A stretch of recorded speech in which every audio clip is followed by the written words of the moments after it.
Let's have a look at the division of labor in the perspective of education system. کہ education system میں یا کسی بھی school میں جب ہم ڈویژن آف لیبر کی بات کرتے ہیں تو وہ کس طرح سے ڈیوائیڈڈ ہے اور کس طرح سے ذمہ داریوں کو مختلف افراد میں تقسیم کر دیا گیا ہے. مثلاً اسکول ایڈمنسٹریٹرز اور اسکول ہیڈز کی تربیت اس طرح سے کی جاتی ہے کہ انہیں اپنے آفیسز یا اپنے دفاتر کی بیسک ذمہ داریوں کا پتہ ہوگا, یعنی ان کی کیا رولز اینڈ رسپانسبلٹیز ہیں, how to run the school, how to conduct the admission test and how to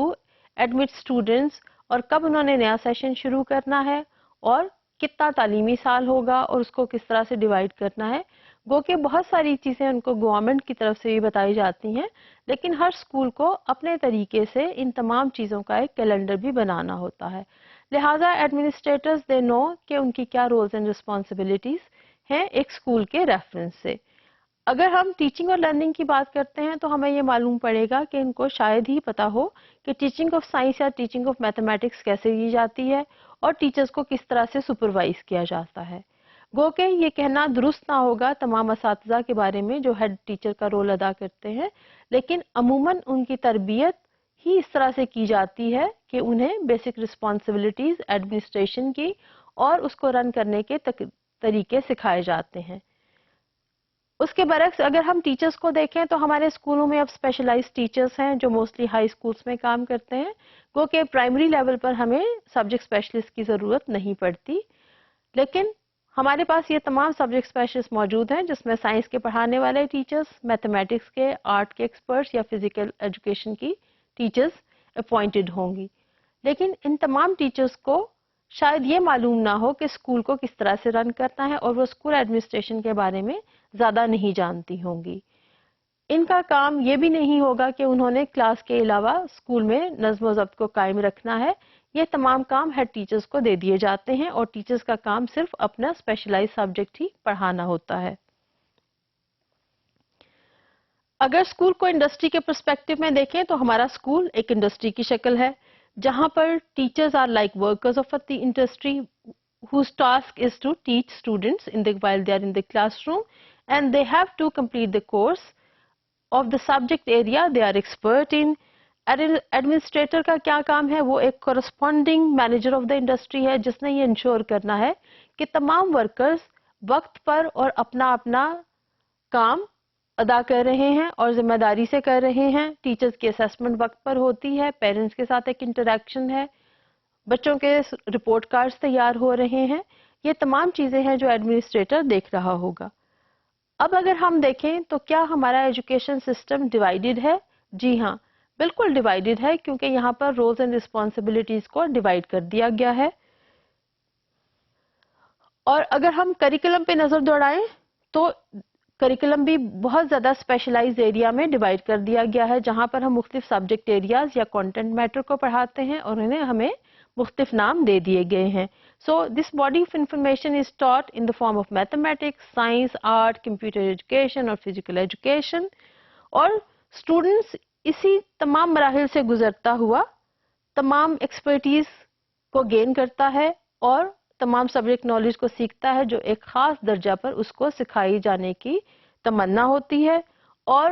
وہ ان تمام چیزوں کو ایکومولیٹ کر کے یعنی تمام سبجیکٹس میں پرفارم کرے گا, ایگزام دے گا, اور اس کے بعد ہی وہ اس قابل ہو جاتا ہے کہ towards the end of the year تمام رزلٹ کو اکٹھا کر دیا جاتا ہے اور ایک لیبل لگا دیا جاتا ہے کہ آیا یہ بچہ کامیاب تھا یا نہیں کامیاب تھا. تو اس کی گریجویشن کے لیے تمام ریزلٹس کو ایکومولیٹ کر کے اس بچے کی کامیابی کا ایک ذریعہ بنا دیا جاتا ہے. سو لہٰذا ہم یہ کہہ سکتے ہیں کہ تمام انڈسٹری, چاہے وہ اسکول کی انڈسٹری ہو, وہ میڈیسن کی انڈسٹری ہو یا وہ فیکٹری ہو, ہر جگہ پر ڈویژن آف لیبر ہے اور اسی کے مطابق ہی تمام کام سر انجام دیے جاتے ہیں. ناؤ ایک بچہ جب اسکول میں داخل ہوتا ہے تو ہم اس کو ایز این انڈیویجول دیکھتے ہیں جو گریڈ 1 کا اسٹوڈنٹ ہے یا گریڈ 2 کا اسٹوڈنٹ ہے, اور اس نے اسی گریڈ کے دیے گئے اسباق کو پڑھنا ہے, رادر کہ ہم اس کو ایسے دیکھیں کہ یہ ایک انڈیویجول ہے, ایک سوسائٹی کا ممبر ہے, اور یہ سوشیو سائیکولوجیکل کریچر ہے جس کو ہم نے ایز این انڈیویجول اور سوسائٹی کا ایک کارآمد کارندہ کے طور پر دیکھنا ہے. سو پرسنالٹی کو بھی ہم نے تبدیل کر دیا اور اب ہم اس انڈیویجول کو as a student of math اور سائنس دیکھنا شروع کر دیتے ہیں. Now student is assessed on the basis of the performance in each and every subject areas, اور جس میں ریٹن ٹیسٹ دیا جاتا ہے اور اس کی اسیسمنٹ کی جاتی ہے. ہم اس کے رویے اور اس کے سکلز کو زیادہ توجہ سے نہیں دیکھتے اور اسی کی بیسس پر ہم اس کو کامیاب یا ناکام اسٹوڈنٹ کا درجہ دے دیتے ہیں. If we look at the reverse side of the division of labor کو اگر ہم ایسے دیکھتے ہیں کہ اس کا بہت زیادہ فائدہ کس طرح سے ہے کہ بہت سارے مختلف قسم کے انڈیویجولز کو یہ اکٹھا کر دیتا ہے, مختلف ایکسپرٹس کو. کوئی میکینیکل میں ایکسپرٹس ہے تو کسی کو بایولوجی کا زیادہ پتہ ہے,